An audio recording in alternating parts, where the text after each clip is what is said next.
Proclamação do Evangelho de Jesus Cristo segundo Mateus.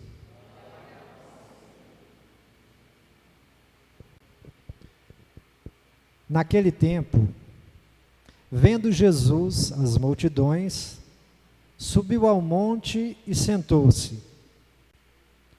Os discípulos aproximaram-se e Jesus começou a ensiná-los.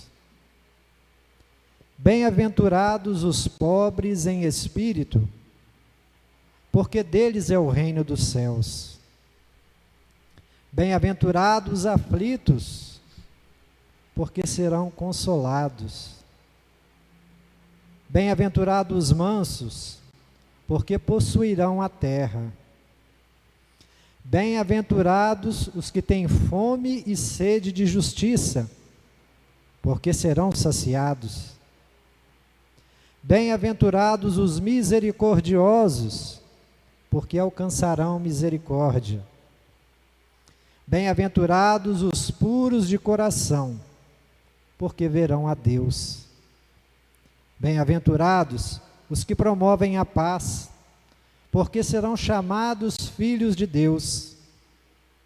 Bem-aventurados os que são perseguidos por causa da justiça, porque deles é o reino dos céus.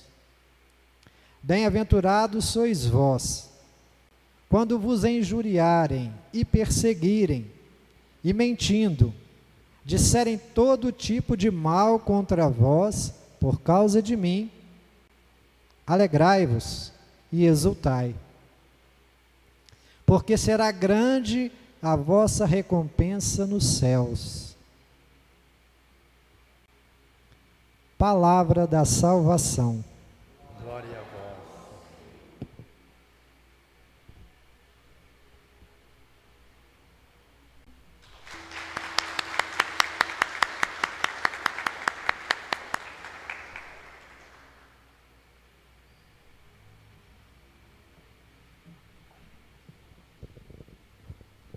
Então vamos fazer uma breve reflexão sobre as leituras deste quarto domingo do tempo comum, mas que Deus tem algo a nos dizer.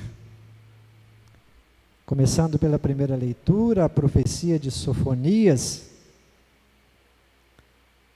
Deus faz um convite para nos aproximarmos dele, para que possamos ir ao seu encontro, porque tenha certeza, Deus nos quer feliz. Deus nos quer feliz. Deus não nos colocou no mundo para ser tristes e para ter problemas. Deus nos pôs no mundo para sermos felizes. E por conta disso, precisamos nos aproximar de Deus. Certamente hoje, nesta noite, algo nos motivou a vir aqui. Espero que ninguém tenha vindo aqui por acaso, por hábito, mas porque algo dentro de você te chamou a atenção. Eu preciso ir ao encontro de Deus. Eu quero ouvir a sua palavra, ainda que não tenha missa, né? Hoje não tem missa. Mas a palavra de Deus é proclamada e partilhada. Então ela tem sim a sua importância, o seu valor. A celebração da palavra ela não substitui a missa, mas é um momento de oração, de fé. E vale a pena participarmos. Veja bem, essa primeira leitura, nos faz um propósito, né? Praticai a justiça, procurai a humildade e acharei refúgio. Quem de nós não está sujeito à tribulação, ao medo, à dor, à doença, à dificuldade, ao estresse? Há tantas doenças que tem no mundo hoje, quem não está sujeito? Tem alguém aqui que não está sujeito? Todos nós estamos sujeitos. E de vez em quando nós precisamos de um refúgio, de alguém, de alguma coisa que nos conforte, que nos renove, que nos fortaleça. Eis aqui, a palavra de Deus, a Eucaristia, são fontes de força para a nossa vida espiritual. São fontes de luz para iluminar a nossa dificuldade, a nossa tristeza, a nossa dor, para suavizar a nossa dor. Então é preciso procurar a Jesus. Então esse convite desta profecia é que a gente possa se aproximar de Deus, veja bem, com justiça e com humildade. Humildade para que eu possa estar aberto a receber a graça de Deus, que eu possa reconhecer que eu não sou perfeito e não sou completo, que eu sou dependente da graça de Deus, então por isso eu preciso buscar a Deus. Se eu quero ter uma vida mais tranquila, mais feliz, se eu quero um dia encontrar um refúgio para a minha vida, para a minha dor, para o meu problema, então eu preciso procurar. Não basta querer, não basta ficar estacionado. É preciso ir ao encontro de Deus. É preciso, sobretudo, fazer a vontade de Deus. E eu só posso fazer a vontade de Deus quando eu conheço a Deus e conheço a vontade de Deus para comigo. O que é que eu preciso fazer? Então, quando eu busco a Deus com justiça, com sinceridade e com humildade, Deus jamais vai virar as costas para nós. Muito pelo contrário, Ele está sempre de braços abertos. E essa figura nos lembra justamente de braço aberto, pronto para nos acolher. Porque aqui não terminou nada, né, gente? Aqui não foi o fim. Aqui foi só uma passagem, da qual todos vamos passar, né? Pela morte. Só se chega no céu passando pela morte. Ou por obra de Deus, né? Então é dessa forma que a proposta de hoje, para que a gente seja feliz, procurar a Deus de forma justa, equilibrada e humilde. Segunda leitura, a carta de São Paulo aos Coríntios, ele vai falar para uma comunidade simples, onde ele diz o seguinte: considerai vós mesmos, irmãos, como fostes chamados por Deus. Todos nós somos chamados por Deus. Ou alguém acha aqui que nasceu porque quis? Ninguém nasceu porque quis. Todos nascemos pela vontade de Deus. Deus quis que a gente nascesse. Deus quis que a gente viesse a esse mundo. E para quê? Ser apenas mais um número? Não.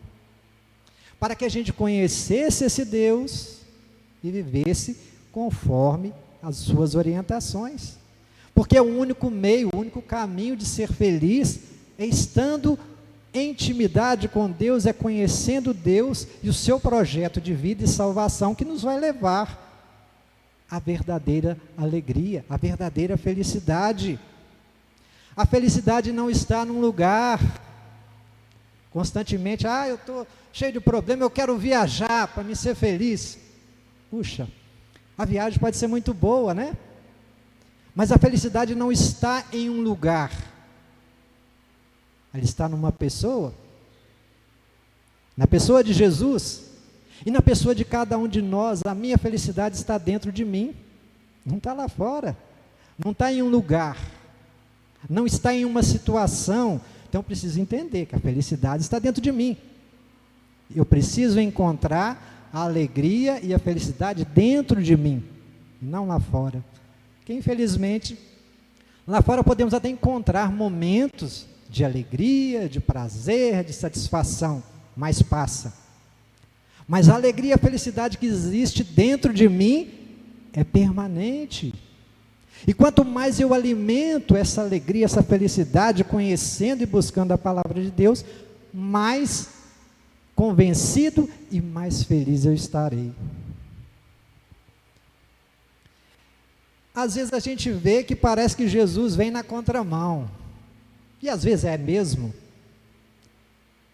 Porque Jesus escolhe aqueles que o mundo, que a sociedade despreza. Porque é pobre, porque é negro, porque é feio, porque é isso, porque é aquilo. A nossa sociedade classifica as pessoas de muitas formas. E Jesus aqui mostra que ele veio para aqueles mais desprezados, que ele veio para aqueles mais simples, que muitas vezes não tem voz e não tem vez, que não tem oportunidade, que só ouve crítica, que só consegue ser desprezados pela sociedade. Para que essa pessoa? O que é que faz? Que sentido tem essa vida? Às vezes até a gente mesmo faz essa avaliação, não é verdade? Puxa, mas fulano serve para alguma coisa? Como falaram com Jesus, quando Jesus ia nascer, né, na cidade que ele nasceu, mas será que de Nazaré pode nascer, pode vir alguma coisa boa? Olha aí a resposta, veio o Salvador, veio de lá.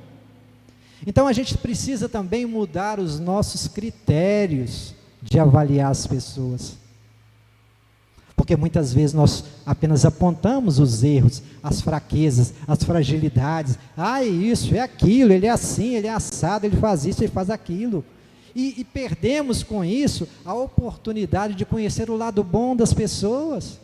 O lado bonito, que às vezes não está na aparência, mas está na atitude. Que a gente pode estar aqui aparentemente lindo. E quer ver como que a sociedade é? Imaginemos uma cena, a gente entra numa loja mais ou menos sofisticada. Eu chego de terno e gravata. O Herto chega lá de camiseta e chinelo de dedo. Será que vão atender ele da mesma forma que vão me atender? Quem vai ser primeiro atendido? Quem vai ficar para depois? Porque o ser humano enxerga dessa forma. Muitas vezes nós avaliamos as pessoas apenas pela aparência. Olha o grande problema. Às vezes desfazemos de pessoas simples por não considerar que ela seja digna. É isso que está dizendo aqui. Então Jesus veio justamente para acolher, para restaurar, para levantar essas pessoas que sofriam dessa forma. E aí deixa os teoricamente sábios, conhecidos, cheios de suas pompas e etc., sem razão, e querendo fazê-los pensar. Não é isso que importa. Eu me lembro quando Jesus veio, né? Quando se anunciou que viria um rei, um novo rei. Quem era o rei da época? Herodes. O que esse homem fez? Só com medo de chegar um novo rei. Lembra quando ele mandou matar todas as crianças do sexo masculino de 2 anos para baixo, para dar um jeito de exterminar essa possibilidade de um novo rei? Mas mal sabia ele que o rei que vinha não era para competir com ele, era o rei da vida, não era rei dos negócios, do poder, do mando e desmando, era outra realidade. Olha a diferença de pensamento e de atitude. O que Herodes não fez só por medo, por se sentir ameaçado por esse novo rei, que sendo dono do mundo, nasceu da maneira que todos nós sabemos. Mas não tinha nem lugar para ele na hospedaria. Aí certamente ele chegou igual estava nós dois, né, que eu disse. Talvez José e Maria tivessem chegado de chinelo de dedo, na simplicidade, e os donos da hospedaria, você não tem condição de pagar não, fala que está cheio, vamos dispensar. Olha que dispensa que eles tiveram. Talvez poderia ter acolhido na sua casa o Deus da vida, o Rei dos Reis, o Senhor do Senhor, aquele que é capaz de fazer coisas que ninguém jamais fez. Precisamos valorizar as pessoas. Precisamos deixar de lado, né, essa nossa ideia de que a aparência é tudo. Precisamos conhecer o outro por dentro. Aí sim, teremos condição de avaliar e nos avaliar também. Agora, se você quer a salvação, se você quer chegar no reino de Deus, merecer estar com Deus, então lembre-se desse texto, Mateus capítulo 5, versículo de 1 a 12. O dia que nós formos capazes de viver esse evangelho, só esse trechinho, hein? Olha quantos livros tem a Bíblia, quanta mensagem tem na Bíblia, mas no dia que nós somos capazes de viver apenas capítulo 5 de Mateus, do versículo 1 ao 12, pode ter certeza que seu lugar no céu está garantido. No dia que eu for capaz de viver as bem-aventuranças, de ser justo, de ser verdadeiro, de ser amoroso com os outros, de fazer o bem, de promover a paz, de ser solidário, a gente precisa pedir a Deus, sabe o quê? Para a gente aprender a enxergar com os olhos de Deus, que Deus vê em nós criaturas perfeitas e maravilhosas. O defeito está aqui, ó, na nossa visão, na nossa mente, no nosso coração. Aqui que está o problema.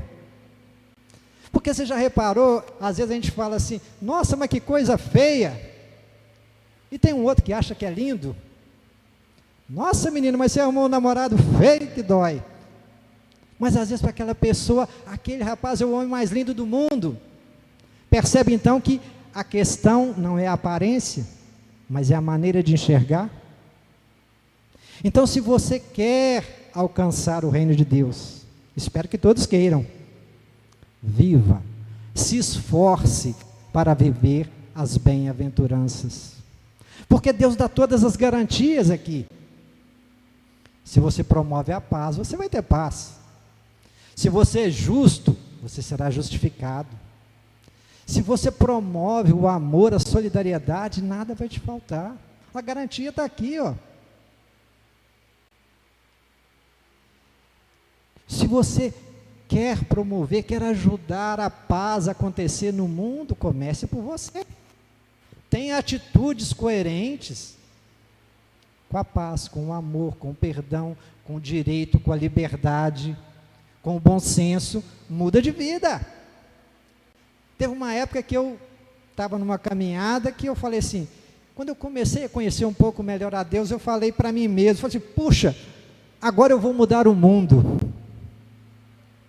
Quanta ilusão, né? Quem sou eu para mudar o mundo? Mas eu pensava assim, puxa, Deus é tão bom, Deus é tão maravilhoso, que eu conhecendo Ele, agora eu vou mudar o mundo. Aí sabe o que Deus falou para mim? Você não consegue mudar nem você. Como é que você vai mudar o mundo? E quantas vezes nós não conseguimos mudar nós mesmos? Quantas vezes nós fazemos coisas que não queremos e depois nos arrependemos? Quantas vezes nós falamos coisas e depois vamos nos arrepender? Ah, se eu tivesse pensado melhor. Ah, se eu tivesse... Já foi.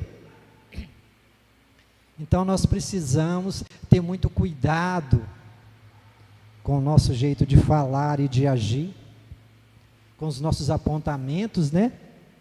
Ah, isso, ah, aquilo. E lembrar que nós estamos no mesmo barco, que eu não sou melhor do que ninguém, que não é porque eu estou aqui que eu sou melhor do que vocês. Não significa isso, né? Então, o que faz de uma pessoa melhor ou pior é o jeito de viver e de agir. É isso que faz da pessoa ser uma pessoa correta, honesta, justa, solidária, daquele que só quer coisa acontecer. Aquele que está ainda no ritmo do Zeca Pagodinho, deixa a vida me levar. E vai ver onde é que ela vai te levar. Talvez na hora que você chegar lá, você não vai querer. Ah, mas não era isso que eu queria. Deixou a vida te levar? Não. Nós precisamos tomar consciência da nossa fé, dos ensinamentos de Deus para cada um de nós, e começar a nos esforçar para mudar. Aí uma pessoa disse, você quer mudar o mundo? Eu falei, quero. Então comece mudando você. Eu preciso começar essa mudança. E quer ter certeza que é uma verdade? Imaginemos nós aqui, se amanhã nós acordarmos e dissermos para nós mesmos, hoje eu serei melhor do que ontem. Pode ter certeza, o mundo já é melhor. E se cada dia que eu acordar e ver um sol maravilhoso, ou que seja a chuva, ou que seja o frio, e louvar e agradecer a Deus por tudo isso, eu disser para mim mesmo, hoje eu quero e preciso ser melhor, e vou me esforçar para isso. O mundo já é melhor. Às vezes eu fico até triste de pessoas achar que é quando vai mudar o governo que vai melhorar alguma coisa, ou o governador, ou o prefeito. Eles nem sabem que a gente existe. Nem sabem que a gente existe. Você acha que o presidente sabe que a gente existe? Ele tem números, né? Ah, tem tantos mil habitantes. Mas ele conhece a sua vida, a sua realidade, a sua dor, o seu sofrimento. Agora eu te digo para você que Deus conhece cada um. E sabe uma certeza que Deus conhece cada um?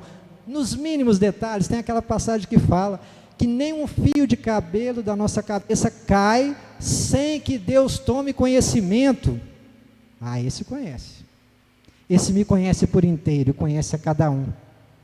Ele sabe se o que eu estou dizendo aqui, se eu creio ou não, se é verdade ou não. Então o que a gente precisa é de uma mudança de comportamento a partir de cada um. Aí então o mundo será melhor. Louvado seja o nosso Senhor Jesus Cristo. Creio em